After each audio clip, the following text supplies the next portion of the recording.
এটা তো আমার সাথে বরাবরই হয়। যে দিনগুলোতে আমার কাজের চাপ বেশি থাকে সেই দিনগুলোতে কোথা থেকে আর একটা কাজ হাজির হয়ে যায়।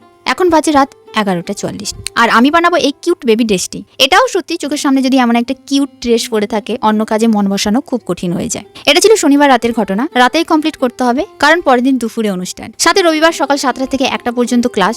তাই ভিডিও এডিটিং, স্ক্রিপ্ট, এনিথিং এগুলো আমাকে আজকে রাতে কমপ্লিট করে রাখতে হবে। এই যে ড্রেসটা দেখছো এটা আমার এক রিলেটিভের মেয়ের অন্নপ্রাশনের জন্য বানাচ্ছি। হঠাৎ করে বাড়িতে প্ল্যান হয় এমন একটা ড্রেস দেবে, সে যাই করুক না কেন তাতে আমার কোনো কমপ্লেন নেই, কিন্তু আমি বানাবো কি করে, আমার হাতে সময় আছে কিনা এইসব তো ভেবে দেখা উচিত। সারা রাত ঘুমোয়নি, ভোর 4টায় একটু চোখ লেগেছিল, 2 ঘন্টা ঘুমিয়ে আবার ক্লাসে দৌড়। সানডেতে আমার এত টায়ার্ড লাগে তা কেবল আমিই জানি। যে কোনো কাজে হাতে একটু বেশি সময় পেলে ভালো লাগে। দোকানেরই কোনো ড্রেস গিফট করতো, কিন্তু এমন একটা ড্রেস আমি রিসেন্টলি বানিয়েছি, তাই সবাই ওটা দেখে এত সুন্দর হয়েছে বলে ওই রকমই বানিয়ে দিতে বললো।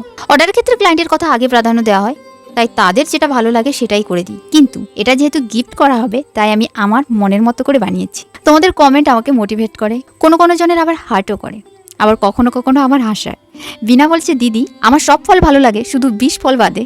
এই কথাটা দারুণ লেগেছে, এটা একদম বাস্তব গো।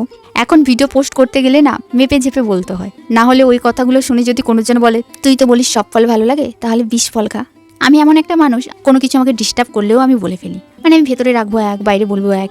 এই ধরনের জিনিসগুলো আমাদের হয় না, বাট সোশ্যাল মিডিয়ার ক্ষেত্রে দেখেছি যে চরম সত্যিটা জেনেও তোমাকে চুপ করে থাকতে হবে, আর সেটারই চেষ্টা করছি। মৌসুমি বলেছে আজকাল মানুষেরই চুল থাকছে না আর পুতুলের। দারুণ হয়েছে, ঠিক বলেছো, মানুষেরই এমন অবস্থা, পুতুলে তাহলে কি হবে। মনু বলেছে দিদি আমার তোমাকে খুব ভালো লাগে, তোমার সব ভিডিও আমি দেখি। Thank you Manu. বর্ণালী দি বলেছে কমেন্টগুলো তুমি পড়ো না, অন্যজনকে দিয়ে পড়িও, যেটা শোনার প্রয়োজন মনে হবে সেটা শুনো। তোমাদের কথা মতো আস্তে আস্তে ইগনোর করতে শিখছি, একটু সময় লাগবে।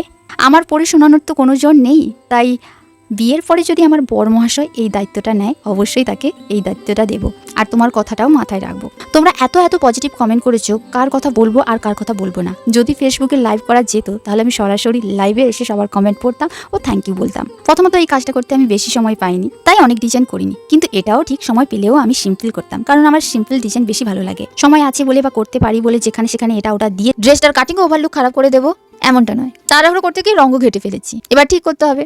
আর হবে না বা কেন, যে সময় বানিয়েছি এর ডবল সময় আমার লাগে, এই জন্য বলে তাড়াহুড়ো করে কোনো কাজ করতে নেই, খারাপই হয়। আর আমাদের ডিজাইনের ক্ষেত্রে রঙগুলো ঘেটে যায় বেশি, তাও করতে পেরেছি, এই হেয়ার ডায়াটা ছিল তাই। বেশিও চালাতে পারিনি, কারণ এর সব দিয়ে বাকিদের ঘুম ভেঙে যাবে আর উঠে বলবে এখনো ঘুমাসনি।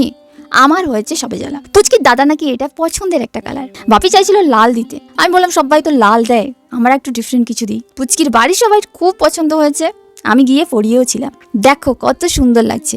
যখন ফাইনাল রেজাল্ট এত সুন্দর হয় তখন সব কষ্ট দূর হয়ে যায়। তোমাদের কেমন লেগেছে জানিও, দেখা হচ্ছে কালকে।